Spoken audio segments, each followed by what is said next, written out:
दोस्तों, सिख धर्म की शुरुआत आज से करीब 500 साल पहले भारत और पाकिस्तान के पंजाब वाले हिस्से में हुई थी। पंजाब की ये जमीन इतिहास की नज़र से बहुत ही ज्यादा महत्वपूर्ण मानी जाती है, क्योंकि यहीं पर दुनिया की सबसे पुरानी सिविलाइजेशन सिंधु घाटी सभ्यता रहा करती थी।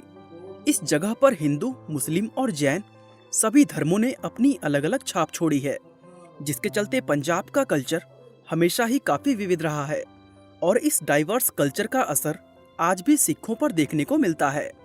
आज की अगर बात करें तो इस समय दुनिया में सिखों की संख्या 30 मिलियन के आसपास है, जिसमें लगभग 83% सिख हमारे भारत में ही रहते हैं। भारत के पंजाब राज्य में सिखों की जनसंख्या लगभग 60% है, जबकि भारत की कुल जनसंख्या में सिखों का योगदान सिर्फ 1.72% है। इसके अलावा सिख दुनिया के और भी बहुत से देशों में फैले हुए हैं, जिसमें United kingdom, Canada, America, Australia और मलेशिया जैसे देशों के नाम शामिल हैं। आपको जानकर हैरानी होगी कि भारत के बाद सिखों की सबसे ज्यादा आबादी कनाडा के अंदर रहती है। इस समय कनाडा की कुल जनसंख्या में सिखों का योगदान लगभग 1.5% है। दोस्तों, सिखों में कुल 10 गुरु हुए हैं और ये धर्म उन्हीं गुरुओं की शिक्षाओं पर आधारित हैं।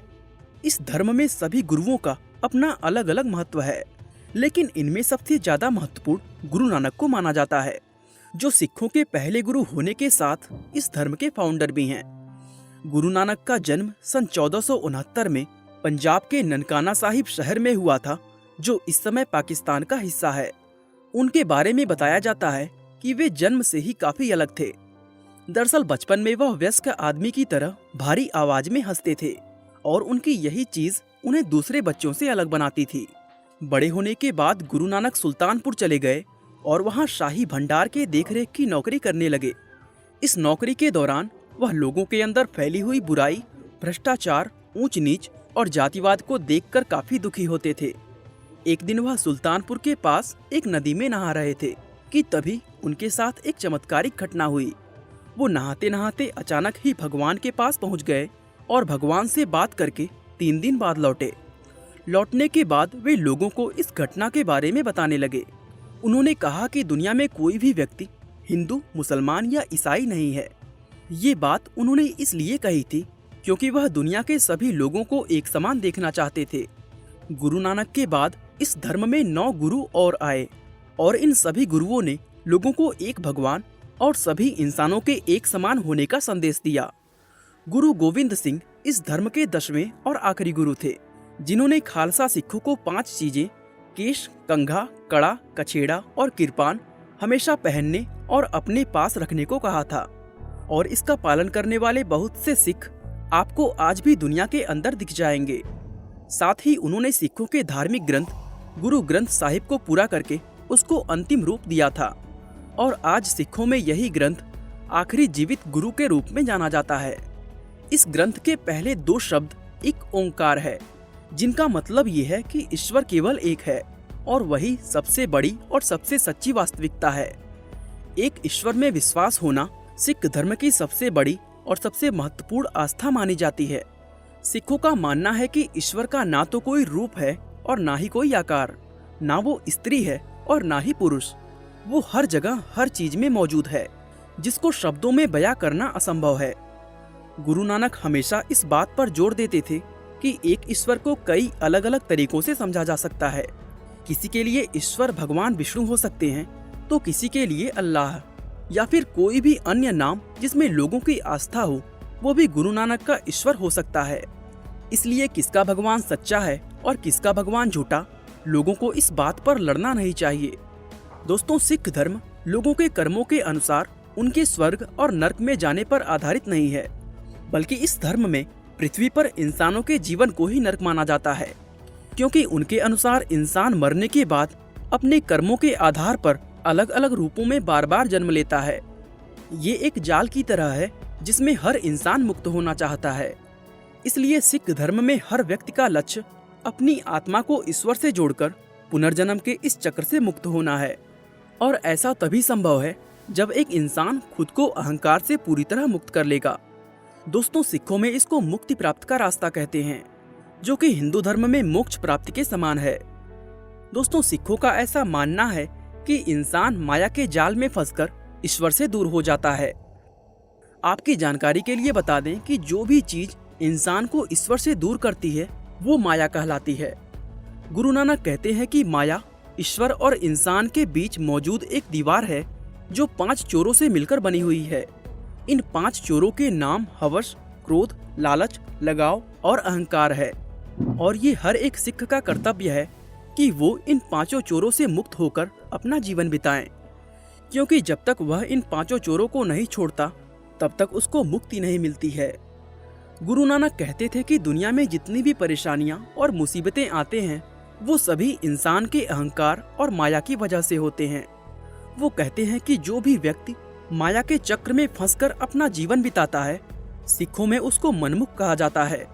वहीं दूसरी तरफ जो व्यक्ति मोह, माया और अहंकार को त्याग कर प्यार, सच्चाई, संतुष्टि और सहानुभूति के भावों को अपनाकर ईश्वर का ध्यान करते हुए अपना जीवन जीता है तो उस इंसान को गुरमुख कहा जाता है। दोस्तों, गुरु नानक देव ने बताया था कि सिख धर्म के 3 पिलर हैं और इन पिलर्स में बताए गए तरीकों को फॉलो करके कोई भी इंसान गुरमुख बन सकता है। सिख धर्म के पहले पिलर का नाम जपो है, जिसका मतलब ईश्वर यानी वाहे गुरु का नाम जपते हुए हमें हर रोज ध्यान लगाना है। इसके बाद दूसरा पिलर है कीरत करो। इसका मतलब कड़ी मेहनत करते हुए हमें ईमानदारी से अपना जीवन बिताना है। और आखिर में तीसरा पिलर आता है वंड चखो। इसका मतलब अपनी कमाई हुई धन को दूसरों से शेयर करना है। इसके तहत सभी सिख लोग अपने धन और संपत्ति को अपने समुदाय में साझा करते हैं। साथ ही सिखों द्वारा गुरुद्वारों और दूसरी कई जगहों पर चलाए जाने वाला लंगर भी वंड चखो का ही एक हिस्सा है। गुरुद्वारों में हर धर्म, जाति और जेंडर के लोगों को लंगर में मुफ्त भोजन करने की अनुमति होती है। हमारे भारत के अमृतसर में स्थित हरमंदिर साहिब सिखों का सबसे पवित्र स्थान है, जिसे स्वर्ण मंदिर के नाम से भी जाना जाता है। और आपको जानकर हैरानी होगी कि इस गुरुद्वारे का लंगर दुनिया का सबसे बड़ा फ्री किचन कहलाता है, क्योंकि इसमें हर रोज 1 लाख से ज्यादा लोग मुफ्त में खाना खाते हैं। अब जाहिर सी बात है कि इतना सारा खाना बनाने और परोसने के लिए काफी सारे लोगों की जरूरत पड़ती होगी, और इसी जरूरत को पूरा करने के लिए सिख धर्म के हजारों लोग हर रोज गुरुद्वारों के अंदर मुफ्त में काम करते हैं। दरअसल सिख धर्म के लोग अपने अंदर के अहंकार को खत्म करने के लिए इस तरह की सेवा करते हैं, और सेवा में गुरुद्वारे की सफाई करना, खाना बनाना, बर्तन धोना और अन्य किसी भी तरह की सहायता करना शामिल होता है। और यही छोटी छोटी चीजें इस धर्म को दुनिया के दूसरे धर्मों से अलग बनाती है। दोस्तों, अब आखिर में बात करते हैं सिखों की सबसे मशहूर कम्युनिटी खालसा के बारे में, क्योंकि जिस सिख धर्म को आज हम देखते हैं उसको ये आकार देने का श्रेय इसी कम्युनिटी को दिया जाता है। ये बात 1699 की है, जब सिखों के ऊपर मुगलों के हाथों खत्म होने का खतरा मंडरा रहा था। उस मुश्किल समय में गुरु गोविंद सिंह ने अपने फॉलोवर्स से धर्म की खातिर उनकी जान की कुर्बानी मांगी। कुर्बानी की बात सुनकर वहां मौजूद सभी लोग हैरान रह गए, और उनमें सिर्फ 5 लोग ऐसे निकले जो गुरु के कहने पर अपनी जान की बलि देने को तैयार हो गए। गुरु गोविंद ने उन 5 लोगों को केसरी रंग के कपड़े पहनाए और सभी लोगों के सामने उन्हें पंज प्यारे का नाम दिया।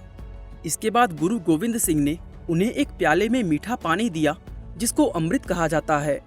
इन 5 लोगों ने अलग अलग जात के होते हुए भी एक ही प्याले से इस पानी को पी लिया, और पानी पीकर ये लोग एक बिल्कुल नई कास्टलेस कम्युनिटी का हिस्सा बन गए, जिसको खालसा का नाम दिया गया है। इन लोगों ने अपने नाम के आगे से जाति सूचक शब्द हटाकर सिंह सरनेम अपना लिया। पुरुषों की तरह महिलाएं भी इस अमृत को पीकर इस कम्युनिटी का हिस्सा बनी और उन्हें कौर सरनेम दिया गया।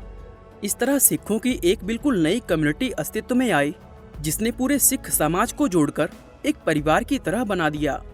आज भी बहुत से सिख सिंह और कौर सरनेम को पाने के लिए गुरुद्वारों के अंदर अमृत नाम की उसी धर्म क्रिया से गुजरते हैं। बाकी दोस्तों, आज के लिए बस इतना ही। वीडियो अच्छा लगा तो लाइक, शेयर और चैनल को सब्सक्राइब करना बिल्कुल ना भूलें।